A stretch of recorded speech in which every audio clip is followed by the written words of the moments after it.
Height অনুযায়ী যাদের ওজন বেশি, দৈহিক ওজন বেশি, যাদের ফ্যামিলিতে ডায়াবেটিস আছে, মা বাবা ভাই বোন, তাদেরও কিন্তু ঝুঁকি আছে ডায়াবেটিস হবার। যাদের উচ্চ রক্তচাপ বা হাইপারটেনশন থাকে বা যাদের রক্তের কোলেস্টেরলের আধিক্য থাকে, তারাও কিন্তু ঝুঁকিতে আছেন।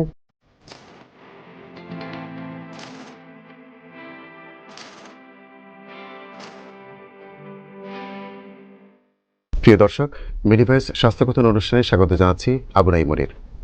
আজকে আমরা একটা গুরুত্বপূর্ণ দিবস নিয়ে এখানে আপনাদের সামনে হাজির হয়েছি। আজ অবগত আছেন আজকে 14 নভেম্বর বিশ্ব ডায়াবেটিস দিবস।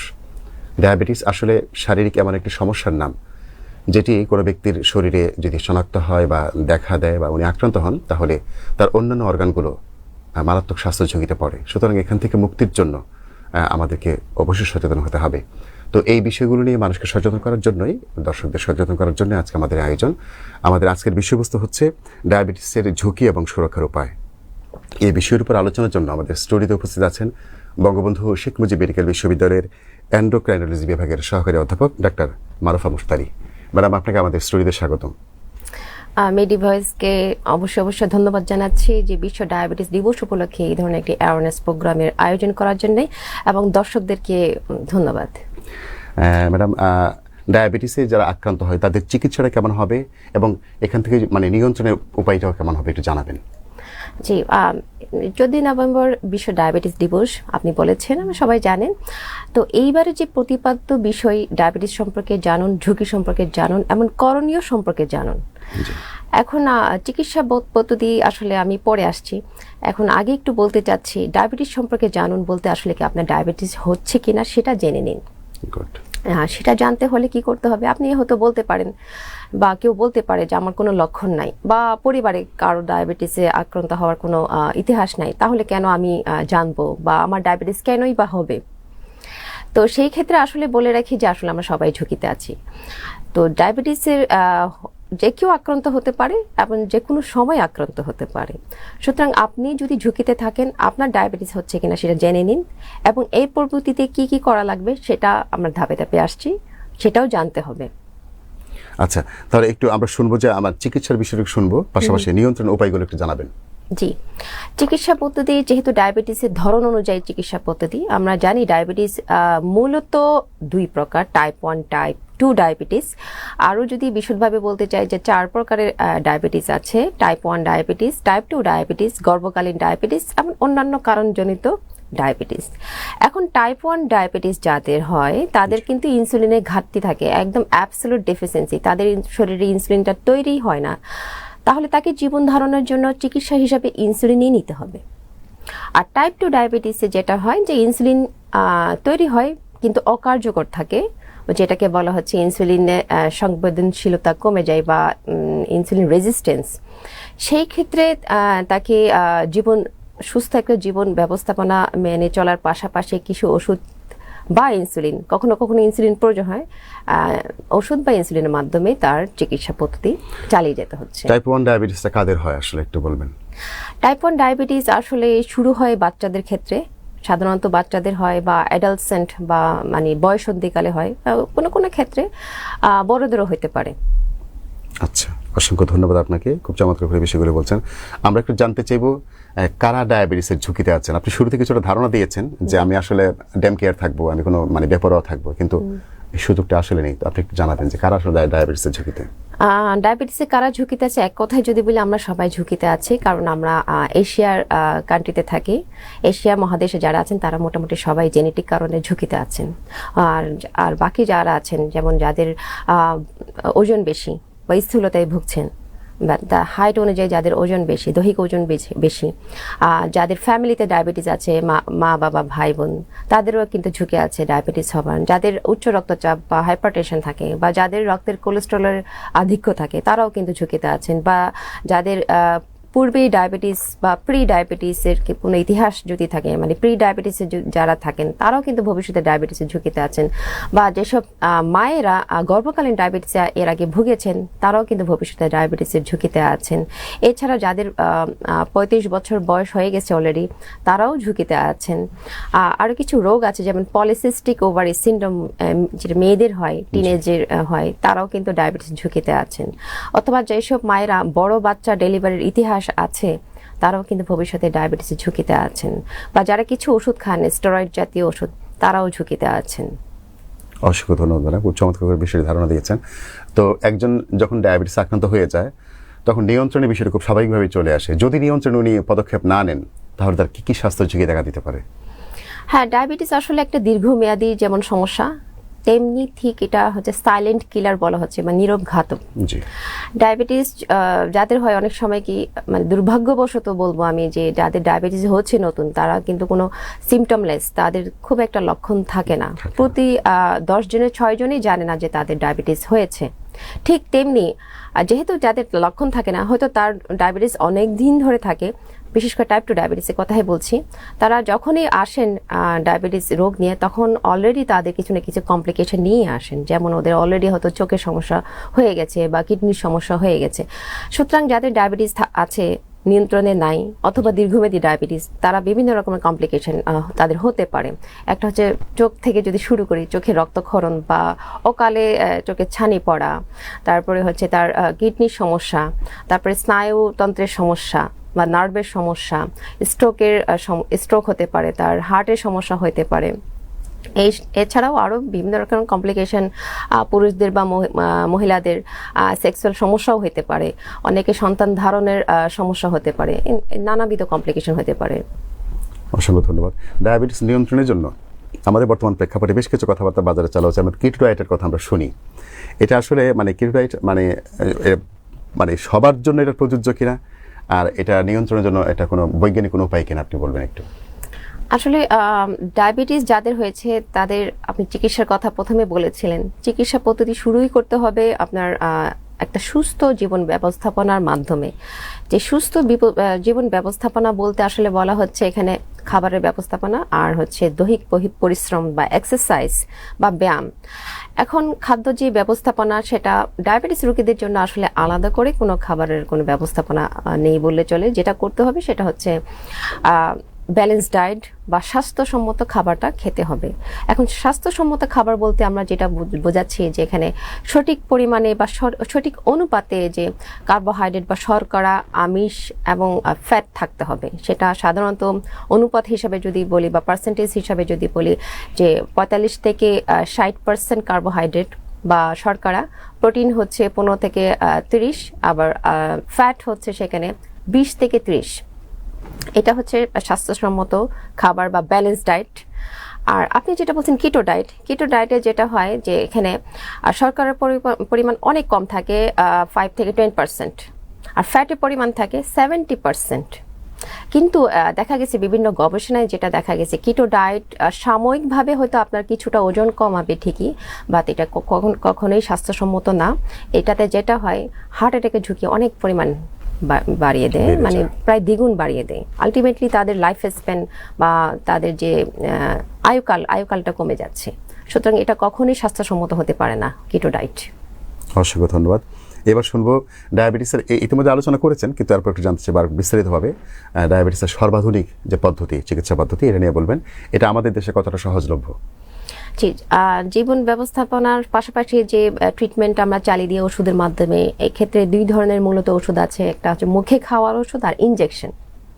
এখন টাইপ 2 ডায়াবেটিসের প্রাথমিক পর্যায়ে আমরা মুখে খাওয়ার ওষুধ দিই, এর পরবর্তী ধাপে ধাপে একটা ওষুধ, তারপর 2টা ওষুধ, আর 3টা ওষুধ। এরপরে যদি ডায়াবেটিস কন্ট্রোল না হয় সেই ক্ষেত্রে ইনসুলিন দিয়ে থাকি। এখন সর্বাধুনিক যে ট্রিটমেন্ট বা ওষুধ আছে, তার মধ্যে আছে হয়তো সপ্তাহে 1 দিন GLP-1 অ্যানালগ, যেটা কার্ডিওভাস্কুলার রিস্ক কমাচ্ছে, ওজনও কমাচ্ছে, খুব ভালো ফল, সেটা আমাদের দেশে অ্যাভেলেবেল আছে। আরও কিছু ওষুধ আছে, যেমন সপ্তাহে 1 দিন ইনসুলিন, সেটা এখনও বাজারে আসেনি। মুখে খাওয়ার ইনসুলিন এখনও বাজারে আসেনি। এগুলো যখন আসবে তখন আমাদের দেশে আশা করতেছি চলে আসবে। আর সর্বাধুনিক আরেকটা চিকিৎসা আছে ইনসুলিন পাম্পের মাধ্যমে একটা ডিভাইস শরীরে লাগানো হয়, সেখান থেকে কন্টিনিউয়াস ইনসুলিন শরীরে প্রবেশ করে। তো সেই ইনসুলিন পাম্প কিন্তু আমাদের দেশে আছে। অসংখ্য ধন্যবাদ ম্যাডাম। আমরা একটু জানতে চাইবো যে ইনসুলিন মুখে না খাওয়ার ওষুধ, আসলে এর কোনটা ভালো? মুখে আসলে একটা মানুষের ট্রিটমেন্ট ডিপেন্ড করতেছে এককভাবে, মানে এক ভাবে বলা যাচ্ছে না যে তার জন্য মুখে খাওয়ার ওষুধ ভালো না ইনসুলিন ভালো। এখন যেহেতু ডায়াবেটিসটা হচ্ছে ইনসুলিনের অভাবে, সেক্ষেত্রে ইনসুলিন তো অবশ্যই ভালো, কিন্তু টাইপ 2 ডায়াবেটিসের ক্ষেত্রে যেটা বললাম, তার শরীরে কিন্তু ইনসুলিন পর্যাপ্ত পরিমাণে থাকে কিন্তু অকার্যকর থাকে। সেই জন্যই তাকে যেটা প্রথমেই আমরা দিই যে ম্যাটফরমিন গ্রুপের ওষুধ বা ইনসুলিন সেন্সিটাইজার। এখন একটা মানুষের চিকিৎসা নির্ভর করতেছে তার সার্বিক অনেক পরিস্থিতির উপর। এক নম্বর হচ্ছে তার ডায়াবেটিস কতটুকু অনিয়ন্ত্রিত, তার উপরে তার অন্য কোনো কমপ্লিকেশন আছে কিনা বা কোমরবিড কন্ডিশন আছে কিনা, যেমন তার প্রেশার আছে কিনা, তার রক্তের চর্বি আধিক্য আছে কিনা, বা তার স্থূলতা আছে কিনা, তার এক্সিস্টিং কোনো হার্ট ডিজিজ বা তার আগে থেকে কোনো হার্টের সমস্যা আছে কিনা, বা কিডনির সমস্যা আছে কিনা, তার বয়সটা কেমন, তার লাইফস্টাইল কেমন, সেই কি দিনমজুর ওই ধরনের কাজ করেন নাকি সেডেন্টারি, নাকি বসে কাজ করেন, তার সার্বিক অবস্থার উপর বিবেচনা করে তার ওষুধপত্র ঠিক করা হয়। একজন চিকিৎসকের সিদ্ধান্তটা নেবেন। জি জি, একজন চিকিৎসকই সিদ্ধান্ত নেবেন তার জন্য কোনটা বেস্ট। ধন্যবাদ ম্যাডাম। আমরা একটু জানতে চাইবো যে কোনো ডায়াবেটিসের রোগী যদি ইনসুলিন নেওয়া শুরু করে তাহলে এটাকে তাকে কন্টিনিউ করতে হবে কিনা? জি, খুব ভালো একটা কোশ্চেন। রোগীরা প্রায়শই আমরা যখন প্রেসক্রাইব করি ইনসুলিন, তখন বলে যে না, আমি ইনসুলিন দিব না, ইনসুলিন তো দিনে সারা জীবন নিতে হবে। মানে এই ধরনের একটা বদ্ধমূল ধারণা তাদের আছে। ব্যাপারটা হচ্ছে ইনসুলিন তাকে সারা জীবন নিতে হবে কিনা ডিপেন্ড করতেছে তার ডায়াবেটিসটা আসলে কতদিন ধরে হচ্ছে, তার কমপ্লিকেশন আছে কিনা। তার যদি কিডনি সমস্যায় হয়ে যায়, সিকেডি হয়ে যায়, তাহলে তো আসলে তাকে ইনসুলিনই নিতে হবে সবসময়। তবে এই ধরনের কমপ্লিকেশন যদি না হয়ে থাকে, তাহলে ইনসুলিন নিয়ে তাকে কন্ট্রোল করে পরবর্তীতে ওষুধে যাওয়া যাবে। তবে যাদের ডায়াবেটিস দীর্ঘদিন হয়ে গেছে, তাদের অনেকাংশে ক্ষেত্রে ইনসুলিন আসলে বন্ধ করা যায় না। বিশেষ করে 8-10 বছর হয়ে গেলে সেই ক্ষেত্রে দেখা যায় কি ইনসুলিন বন্ধ করা যায় না। তবে এটা ব্যতিক্রম তো আছেই। একবার ইনসুলিন নিলে সারা জীবন নিতে হবে, এটা আসলে না, ঠিক না, সঠিক না ব্যাপারটা। আপনাকে অসংখ্য ধন্যবাদ। আমরা একটু এবার জানতে চাইবো যে হাইপোগ্লাইসেমিয়া এটা আসলে কি, এটার লক্ষণটা কিভাবে আমরা বুঝবো, বা কেউ যদি এরকম অবস্থায় পড়ে যায় সেক্ষেত্রে তার আসলে এখান থেকে মুক্তির জন্য কি কি পদক্ষেপ নেওয়া দরকার? ধন্যবাদ। আসলে হাইপোগ্লাইসেমিয়া হচ্ছে একটা মেডিকেল ইমার্জেন্সি। কারোর রক্তের গ্লুকোজ যদি খুব কমে যায়, 3.9 মিলিমোল পার লিটারের নিচে চলে আসে, তখনই বলা হচ্ছে হাইপোগ্লাইসেমিয়া। কিছু লক্ষণ দেখে অবশ্যই এটা বুঝতে হবে। কারণ হচ্ছে গিয়ে সবসময় ডায়াবেটিস হয়তো মাপা সম্ভব হবে না, সেক্ষেত্রে কিছু লক্ষণ দেখে বুঝতে হবে। কারণ যেহেতু এটা ইমার্জেন্সি ট্রিটমেন্ট নিতে হবে। লক্ষণগুলো হচ্ছে তার যদি হাত পা কাঁপে, অনেক বেশি ঘোতা লাগতে পারে, মাথা ঘোরাতে পারে। অনেকে আবার আছে যে ঘুমের মধ্যে হাইপোগ্লাইসেমিয়া হচ্ছে, সে বিভিন্ন রকমের স্বপ্ন দেখতে পারে, বা ঘুম থেকে যখন উঠবে তার মাথা ব্যথা হইতে পারে। তো এই ধরনের কিছু লক্ষণ আছে, ঘাম দিবে প্রচুর, এটা হচ্ছে হাইপোগ্লাইসেমিয়ার লক্ষণ। তবে বারবার হাইপোগ্লাইসেমিয়া হলে লক্ষণগুলো নাও থাকতে পারে। তো এখন হাইপোগ্লাইসেমিয়া আসলে কেন হচ্ছে সেটা জানতে হবে। এখন যেহেতু এটা মেডিকেল ইমার্জেন্সি, তাৎক্ষণিকভাবে তাকে যেটা করতে হবে, 5-6 গ্লাস মানে 5-6 চামচ চিনি তাকে 1 গ্লাস পানিতে মিশিয়ে খেয়ে ফেলতে হবে, অথবা যদি গ্লুকোজ থাকে হাতের কাছে সেটা মিলিয়ে সে খেয়ে ফেলবে, অথবা মিষ্টি জাতীয় কোনো খাবার যদি থাকে সেটা তাকে খেতে হবে। আর সবচেয়ে সহজ হয় যদি মধু থাকে বাসায়, সেটা যদি জিভের নিচে দিয়ে দেওয়া হয় তাহলে কিন্তু ব্লাড সুগারটা বেড়ে যাবে। এখন হাইপোগ্লাইসেমিয়া আসলে বিভিন্ন লেভেল আছে। এখন হাইপোগ্লাইসেমিয়া সে যদি নিজে নিতে পারে এবং সে যদি নিজে বুঝতে পারে এবং ট্রিটমেন্টটা যদি সে নিজে নিতে পারে, সেটার ক্ষেত্রে বলা হচ্ছে মাইল্ড হাইপোগ্লাইসেমিয়া। কখনো কখনো কন্ডিশন এমনও হয়ে যায় যে সে নিজে কিছু করতে পারবে না, আরেকজনের হেল্প লাগবে, তখন বলা হচ্ছে আসলে সিভিয়ার হাইপোগ্লাইসেমিয়া। সুতরাং একটা পেশেন্টকে আসলে বুঝিয়ে দিতে হবে, যখন ট্রিটমেন্ট পদ্ধতি আমরা বলি যে আপনার এই ধরনের রিস্ক থাকতে পারে, সেটা কখন হবে। সেই যদি সঠিক সময়ে যদি খাবারটা না খায়, তাহলে তার হাইপোগ্লাইসেমিয়া হতে পারে। অথবা সে যদি স্বাভাবিক যে দৈনন্দিন যে কাজগুলো করেন তার অতিরিক্ত যদি হাঁটেন বা অতিরিক্ত যদি পরিশ্রম করেন, তাহলে তার হাইপোগ্লাইসেমিয়া হতে পারে। অথবা সে কোনো কারণ যে মেডিসিনটা বা ইনসুলিনটা যদি বেশি দিয়ে দেয়, তাহলে হাইপোগ্লাইসেমিয়া হতে পারে। অথবা তার অন্য কোনো কমপ্লিকেশনের জন্য, কিডনির সমস্যা বা লিভারের সমস্যার কারণেও হাইপোগ্লাইসেমিয়া হতে পারে। কারণগুলো বুঝে তাকে চিকিৎসা দিতে হবে। এবং সবচেয়ে ইম্পর্টেন্ট জিনিস যেটা বলতে হবে, তা কোনো খাবার যাতে সে স্কিপ না করে, তাকে যে 6 থেকে 7 বার খেতে হয় সেটা যাতে সে টাইম মতো খায়, তাহলে কিন্তু হাইপোগ্লাইসেমিয়া সে এড়ানো সম্ভব। অসংখ্য ধন্যবাদ ম্যাডাম। এবার একটু বলবেন আমাদেরকে গর্ভবতী মায়েদের যে ডায়াবেটিসের বিষয়টি, স্বাভাবিকভাবে অনেক সময় অনেকের শরীরে কিছুটা মানে আপ হয়ে যায়, আবার অনেকের ক্ষেত্রে খুব ঝুঁকিপূর্ণ অবস্থায় চলে যায়। তো এই ক্ষেত্রে মানে এখান থেকে সুরক্ষার জন্য তার মানে করণীয় কী হবে, এবং মায়ের যদি ডায়াবেটিস আক্রান্ত হওয়ার ইয়ে থাকে, তাহলে সন্তান এখান থেকে আক্রান্ত হতে পারে কিনা? যেটি খুবই একটা জরুরি বিষয় নিয়ে আপনি উঠাইছেন এখানে। আসলে গর্ভকালীন ডায়াবেটিস দুই ধরনের। একটা হচ্ছে ডায়াবেটিক মহিলা গর্ভবতী হয়েছেন, জি। যা আগে থেকে ডায়াবেটিস ছিল। আর আরেকটি হচ্ছে গর্ভাবস্থায় প্রথম ডায়াবেটিস ধরা পড়েছে, সেটাকে বলা হচ্ছে গেস্টেশনাল ডায়াবেটিস বা গর্ভকালীন ডায়াবেটিস। এখন যাদের আগে থেকে ডায়াবেটিস, তাদেরকে অবশ্যই বলতে হবে প্ল্যান অনুযায়ী প্রেগনেন্সি করা। প্রি প্রেগনেন্সি তাকে একটা প্ল্যানিং এ চলে যেতে হবে, তার ডায়াবেটিসটা কন্ট্রোলে আছে কিনা, অবশ্যই ইনসুলিন নিয়ে কন্ট্রোলে আছে কিনা, HbA1c তার টার্গেটের মধ্যে আছে কিনা। সেই যদি অন্যান্য ওষুধ পেয়ে থাকেন, সেগুলোর মডিফিকেশন দরকার। যেমন প্রেশার ওষুধ যদি খেয়ে থাকেন, সে কি ধরনের প্রেশার ওষুধ খাচ্ছে, সেটা গর্ভকালীন অবস্থায় চালানো যাবে কিনা, বা কোনো রক্তের চর্বি কমানোর ওষুধ যদি পেয়ে থাকেন, সেটা বন্ধ করতে হবে। এই ধরনের সব বিষয়গুলো গর্ভাবস্থায় বা কনসেপশনের আগেই তাকে ঠিক করতে হবে, মানে প্ল্যান ওয়াইজ প্রেগনেন্সিটা করতে হবে তাকে। আর যাদের প্রথম অবস্থায় ডায়াবেটিস ধরা পড়ে গর্ভাবস্থায়, সেটাকে বলা হচ্ছে গেস্টেশনাল ডায়াবেটিস। এখন গেস্টেশনাল ডায়াবেটিসের ক্ষেত্রে যে চিকিৎসাটা দেওয়া হয়, প্রথমেই অবশ্য তার ক্যালোরিটা ঠিক করে দেওয়া হয়, খাবার ব্যবস্থাপনা ঠিক করে দেওয়া হয়, তাতে কিন্তু 70 থেকে 80% ডায়াবেটিস নিয়ন্ত্রণে চলে আসে।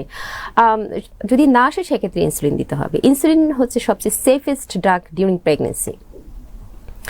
আচ্ছা, এক্ষেত্রে মানে মা যদি আক্রান্ত হয়, ডায়াবেটিস দেখা দেয়, গর্ভস্থিত সন্তানেরও মানে এই ঝুঁকিতে পড়ার আশঙ্কা থাকে কিনা? হ্যাঁ, গর্ভস্থ সন্তানের ভবিষ্যতে তার ডায়াবেটিস হওয়ার ঝুঁকি থাকে এবং স্থূলতার ঝুঁকি থাকে। এক্ষেত্রে মানে এই সন্তানের জন্য বা এই অভিভাবকের কি করণীয় হবে সন্তানকে সুরক্ষিত রাখার বেলায়? অবশ্যই তাকে একটা হেলদি লাইফস্টাইল মেনে চলতে হবে। সন্তানকে একটা হেলদি লাইফস্টাইল যদি মেনে চলে, তার সেই ক্ষেত্রে ডায়াবেটিসটা প্রতিরোধ করা সম্ভব হবে। অর্থাৎ অভিভাবকের তরফ থেকে বলতে হবে যে বাবা, আমাদের এই সমস্যা আছে, তোমাকে একটু সতর্ক থাকতে হবে। ধন্যবাদ ম্যাডাম।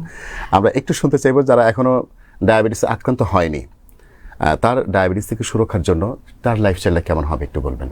যেহেতু আমি একটু আগেই বলেছি যে কারা কারা ঝুঁকিতে আছে, তার মধ্যে আমরা সবাই কিন্তু ঝুঁকিতে আছি। আছি। যেহেতু ঝুঁকিতে আছি, তাহলে আমাদেরকে একটা হেলদি লাইফস্টাইল মেনটেন করতে হবে। হেলদি লাইফস্টাইল বা সঠিক জীবন ব্যবস্থাপনা, সেটা আমি একটু আগে বলে ফেলেছি, তারপর আবার বলছি। সঠিক ব্যবস্থাপনা বলতে আপনি সঠিক খাবারটা খাবেন, সঠিক সময়ে খাবেন, এক্সারসাইজ করবেন, স্ট্রেস নেওয়া যাবে না, আবার পর্যাপ্ত পরিমাণ ঘুমটা খুবই প্রয়োজন। এখন যেই পরিমাণ স্ট্রেস আমরা নিচ্ছি, ঘুমের ব্যাঘাত ঘটতেছে, আর হচ্ছে পরিশ্রমের পরিমাণটা আসলে অনেক বেশি কমে গেছে এখন। যে সেডেন্টারি লাইফস্টাইলে সবাই মোটামুটি, ইভেন বাচ্চারাও খেলাধুলা করছে না, যেটুকু খেলাধুলা করছে তার ডিভাইস নির্ভর খেলাধুলা। সুতরাং এখান থেকে বেরিয়ে আসতে হবে। একটা নির্দিষ্ট পরিমাণ হাঁটাচলা করতেই হবে, এক্সারসাইজ করতেই হবে। আর যে জাঙ্ক ফুড বা খাবারের যে আমরা উচ্চ ক্যালোরি সম্পন্ন যে খাবার দাবার খাচ্ছি, সেগুলো আসলে অ্যাভয়েড করতে হবে। খাবারে পর্যাপ্ত পরিমাণে শাকসবজি, মাছ, মাংস রাখতে হবে। আমরা আমিষ কিন্তু অনেক কম খাচ্ছি, যদিও কার্বোহাইড্রেট অনেক বেশি খাচ্ছি।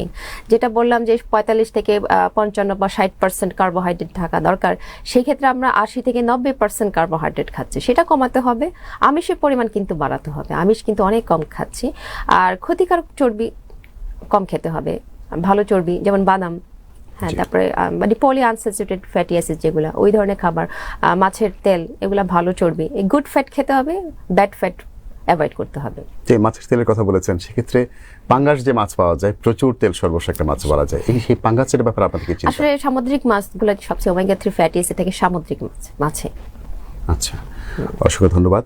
আমরা এবার একটু সংক্ষেপে করে শুনতে চাইবো যে আসলে ডায়াবেটিসের মাত্রাটা আসলে খাওয়ার আগে, খাওয়ার পরে মানে কতটা, মানে আমরা কোন লেভেল থাকতে বলেন? খুবই জরুরি প্রশ্ন আপনি উত্থাপন করেছেন। আসলে ডায়াবেটিস রোগীদেরকে যখন আমরা ব্যবস্থাপনা দিই, আমার মনে হয় সবারই উচিত আগে একটা টার্গেট ঠিক করে দেওয়া, যে আপনি যে ওষুধ খাচ্ছেন, আপনি তাহলে দেখবেন বাসায় চেক করে গ্লুকোমিটার দিয়ে আপনার ডায়াবেটিস নিয়ন্ত্রণে আছে কিনা। তাহলে সেটা কতটুকু থাকা লাগবে, সেটাও আসলে ইন্ডিভিজুয়ালাইজ, মানে এক একজনের ক্ষেত্রে এক এক রকম। একটা মোটামুটি হেলদি ইয়াং পেশেন্ট, যার অন্য কোনো কমপ্লিকেশন নাই, তার ক্ষেত্রে খালি পেটে 6-এর নিচে, ভরা পেটে 8-এর নিচে, আর 3 মাসের গড় যেটা HbA1c 7%-এর নিচে থাকলে ভালো। আর এজ এ হোল যাদের একটু বয়স বেশি, তাদের আরেকটু ফ্লেক্সিবল, 7-এর নিচে, 10-এর নিচে। যারা আরও বেশি বয়স্ক, 70-80 হয়ে গেছে, বাট অথবা অন্য কোনো কমপ্লিকেশন, কিডনি সমস্যা আছে, তাদের ক্ষেত্রে আরেকটু ফ্লেক্সিবল, খালি পেটে 7-8, ভরা পেটে 10-11, HbA1c 8%, এরকম। এটা আসলে ইন্ডিভিজুয়ালাইজড। আর প্রেগনেন্টের ক্ষেত্রে আরও টাইট কন্ট্রোল, সেক্ষেত্রে আবার খাবারের আগে 5.3 নিচে, ভরা পেটে 6.7-এর নিচে রাখতে হবে। অসংখ্য ধন্যবাদ। আমরা এবার শুনতে চাইবো যে ডায়াবেটিসটা আপনাদের যে ভাষা আপনারা আমাদেরকে জানাচ্ছেন বিষয়গুলো আমরা ফিল করে এখান থেকে বুঝতে পারি যে একটি মহামারীর মতো পর্যায়ে চলে যাচ্ছে ডায়াবেটিস। তো এটা কি আসলে যেভাবে আমরা সতর্ক করছি, আপনারা যেভাবে সতর্ক করছেন, গণমাধ্যমের দায়িত্ব আছে, চিকিৎসক তো সবসময় ট্রিটমেন্ট দিয়ে আপনারা শেষ করছেন না, আপনারা কিন্তু আবার সচেতনমূলক প্রোগ্রামে নানানভাবে আয়োজন করছেন। মানুষ কি সেভাবে গ্রহণ করছে বা উপলব্ধি করতে পারছে যে এটা ঝুঁকি আসলে সামগ্রিক? কিছু কিছু ক্ষেত্রে উপলব্ধি করতে পারছে। এই ক্ষেত্রে আসলে মিডিয়ার একটা প্রধান ভূমিকা আছে। সরকারকেও আরো বেশি উদ্যোগ নিতে হবে, বিশেষ করে গ্রামে গঞ্জে অ্যাওয়ার্ড করতে হবে। এখন ডায়াবেটিস সবারই হচ্ছে, এমন না যে যা কৃষক তারও কিন্তু ডায়াবেটিস হচ্ছে। এটা আরো বেশি অ্যাওয়ারনেসের সুযোগ করতে হবে, বিশেষ করে স্কুল কলেজ হতে শুরু করে। স্কুল থেকে যদি শুরু করি, স্কুলে খেলার মাঠ নেই, খেলাধুলো করতে পারছে না, শিশুরা মুটিয়ে যাচ্ছে, তারা কিন্তু ভবিষ্যতে ডায়াবেটিসের একটা রোগী হওয়ার সম্ভাবনা। সুতরাং ওখান থেকে রুট লেভেল থেকে শুরু করতে হবে। তো এইটা নিয়ে অ্যাওয়ারনেস প্রোগ্রামটা আসলে মিডিয়াকে যেমন এগিয়ে আসতে হবে, জনসাধারণ সবাইকে সহায়তা করতে হবে। যেমন আপনার যদি ডায়াবেটিস থাকে, আপনি আরো 10 জন মানুষকে সতর্ক করবেন, আপনারও এখানে দায়িত্ব আছে। এরকম সবারই দায়িত্ব আছে, যে যার জায়গা থেকে। যে ডায়াবেটিস একটি মহামারী, এটা কিন্তু আবার প্রতিরোধযোগ্য। সবচেয়ে মজার ব্যাপার হচ্ছে প্রতিরোধযোগ্য। সুতরাং আপনি যদি সঠিকভাবে মেনে চলেন সবকিছু, তাহলে কিন্তু আপনি প্রতিরোধ করতে পারবেন বা পিছিয়ে দিতে পারবেন। যেটা হতো আপনার 2 বছর পরে হওয়ার কথা, সেটা আপনার 20 বছর পরে হচ্ছে বা হবে। সুতরাং এখানে সবাই যদি নিজ নিজ জায়গা থেকে সতর্ক থাকে, সবাই কম বেশি বুঝে কোনটা স্বাস্থ্যকর কোনটা অস্বাস্থ্যকর। তারপরেও কিছু কিছু ক্ষেত্রে জানেন না হয়তো, সেক্ষেত্রে সবাইকে এগিয়ে যেতে হবে। আপনি একটা প্রসঙ্গ নিয়ে এসেছেন শিশুদের বিষয়টি আর কি। তো শিশুদের বেলা আমরা খেয়াল করেছি গ্রামে গঞ্জে অনেক ক্ষেত্রে এমন দেখা হয় যে যার শিশুটি দেখতে একটু নাদুস দোষ, ওভারওয়েট, মানে মনে হয় করা হয় যে তার অভিভাবক বোধহয় একটু সমৃদ্ধ বা তার চেয়ে একটু এলিট পর্যায়ে সে, আর যার বাচ্চাটি চিকন পর্যায়ে আছে বা স্বাভাবিক পর্যায়ে আছে, তাকে মানে অতটা কিছুটা অবহেলার একটা ব্যাপার স্যাপার, সেই সব পিতা মাতারা তার মানে সন্তানকে ঘিরে কিছুটা মনক্ষুণ্ণ অবস্থায় থাকেন। আসলে মানে কোন সন্তান বা স্বাস্থ্যগত দিক থেকে আপনি এই ডায়াবেটিসের ঝুঁকির প্রেক্ষাপটে বলবেন যে কোন সন্তানের কোনো স্বাস্থ্য যাদের একটু কম বা বেশি, কারা আসলে ঝুঁকিমুক্ত বা কেমন হওয়া উচিত শিশুদের স্বাস্থ্য? আসলে আপনি যেটা বললেন যে যাদের নারিশ নুরুস, আসলে নারিশ নুরুস নাকি তার শরীরে ফ্যাট বেশি, এটাই জানতে হবে। সে যদি তার হাইট অনুযায়ী তার যদি ওয়েটটা ঠিক থাকে, তাহলে অবশ্যই সে ঠিক আছে। কিন্তু তার হাইট অনুযায়ী যদি ওয়েটটা বেশি থাকে, তাহলে অবশ্যই স্থূলতা, সেটা অবশ্যই তার ওয়েটটা কমাইতে হবে।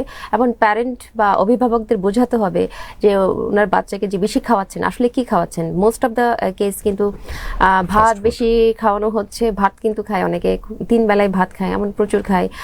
পোলাও খাচ্ছে, বিরিয়ানি খাচ্ছে। বাচ্চারা দেখা যায় ইদানিং এগুলো বেশি পছন্দ করছে।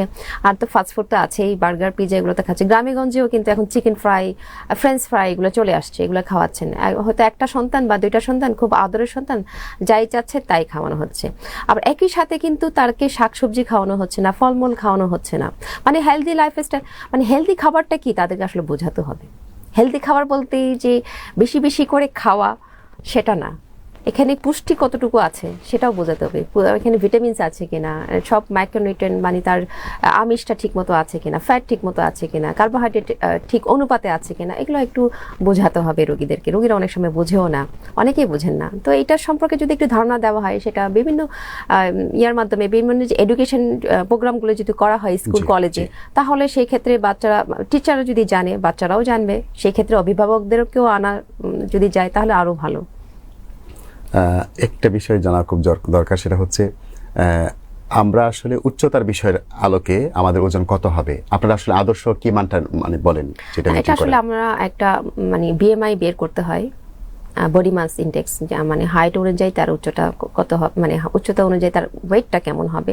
এটা বিএমআই ভিত্তিক আমরা বলে থাকি। শিশুদের ক্ষেত্রে পার্সেন্টেজ, বিএমআই আবার পার্সেন্টেজ, মানে তার কতটুকু একটা গ্রাফের মধ্যে ফেলে তারপর বের করতে হয়। ম্যাডাম, আপনাকে অসংখ্য ধন্যবাদ আমাদের স্টুডিওতে উপস্থিত হওয়ার জন্য, এবং আজকে যে বিষয়বস্তু ছিল সেই বিষয়ে চমৎকার করে অনেক তাত্ত্বিক আলোচনা তুলে ধরেছেন। আমরা মনে করি এখান থেকে আমাদের দর্শকরা অনেক বেশি উপকৃত হবে। হ্যাঁ, ধন্যবাদ আপনাকে এবং মেডিভয়েসের দর্শকদেরকে। প্রিয় দর্শক, দেখতে দেখতে অনুষ্ঠানের শেষ পর্যায়ে চলে এসেছি। আগামীতে স্বাস্থ্য বিষয়ক আরও অনুষ্ঠান নিয়ে আপনাদের সামনে হাজির হব। দেখার আমন্ত্রণ জানিয়ে আজকের মতো বিদায় চাইছি। আল্লাহ হাফেজ।